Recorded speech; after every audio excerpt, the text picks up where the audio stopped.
some other people, they don't have this education or people teaching them about finance, so they might be like underdeveloped at that finance level.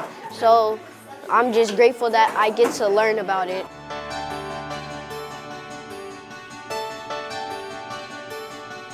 I am at IS 281. I'm in Brooklyn, and this classroom is dedicated to financial literacy. We're going to talk to their teacher here, Raymond Tran. Raymond, you use a game to teach these kids about financial literacy? Absolutely. SIPA Foundation Stock Market Game.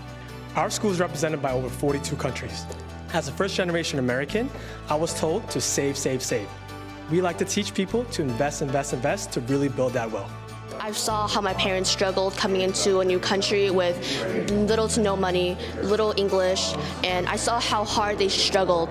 So I never want that to happen to me, my children, or my parents ever again. What we're doing here is giving the students the tools that they need to hopefully close that racial wealth gap. In high school, a lot of people would just spend their money on shoes and clothes because that's the fun stuff, but it is the fun stuff, but later in life, like, you want to be stable. By seeing yourself as an investor when you're in 4th or 5th grade, I just fully believe that that will translate into being an investor as an adult. The stock market game helped me learn that investing can help you create the life you want, meet your goals, and help people. Helping people is a good thing to do, and my favorite part about making money. Welcome, Naomi, to the show. Last week, you thought that Wingstop would do the best after the Super Bowl. How are you feeling about that now? I'm feeling pretty good about it, and it only went down about a penny today. I think it's gonna increase. It's been doing really well over the last year. Every year, through its multiple financial literacy programs, including the Stock Market Game, the Capitol Hill Challenge, Invest Right, and Invest It Forward, the Foundation exposes hundreds of thousands of students, and by extension, tens of thousands of teachers and parents to important financial literacy tools. You've already learned about investment. You've already learned about how to make a difference financially.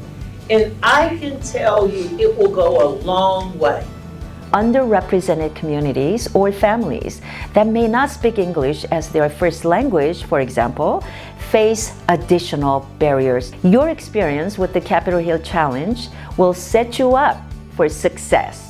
I want to thank the SIFMA organization for setting this up for us and the other organizations that helped with this, because in Mississippi, which is like a low educational state, we don't really have that many opportunities to learn about stuff like this. Financial markets power capitalism and democracies. Stock Market Game and SIFMA Foundation exposes millions of students to this empowering knowledge. In order to be a great democracy, everyone needs to have the opportunity to participate. There's no program like this out there that I've seen, right? They're not learning this in school. There's no more home ec. There's no more conversations around what money looks like and how to manage money. What would you love to tell yourself if you can go back 15 years ago? What would you tell yourself about how to manage your money?